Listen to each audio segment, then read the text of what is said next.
আমাৰ অসম আমাৰ হৃদয়ৰ সপোনৰ ঠাই।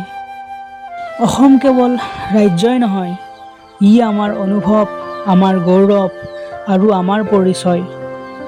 এই সেউজীয়া মাটিতেই আছে ব্ৰহ্মপুত্ৰৰ বিশাল বুকু, চাহ বাগিচাৰ মনোমোহা সৌন্দৰ্য, পাহাৰ পৰ্বত, নদ নদী, জংঘল, এক প্ৰকৃতিৰ সৌন্দৰ্য।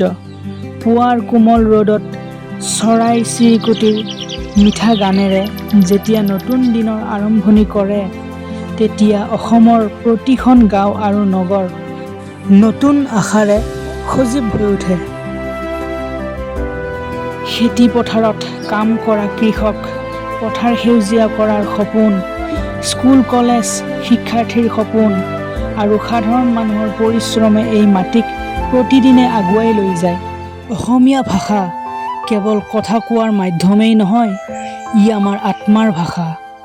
এই ভাষাৰ প্ৰতিটো শব্দত আছে মমতা, সন্মান, ইতিহাস আৰু সংস্কৃতিৰ সুগন্ধ। আমাৰ লোকগীত, বিহু নৃত্য, ঢোল পেঁপাৰ সুৰ আৰু উৎসৱৰ আনন্দে বিশ্বৰ আগত অসমক এক বিশেষ পৰিচয় দিছে। প্ৰকৃতিক ভাল পোৱা, মানুহক সন্মান কৰা আৰু নিজৰ সংস্কৃতিক মৰম কৰা, এইবোৰেই অসমৰ প্ৰকৃত শক্তি।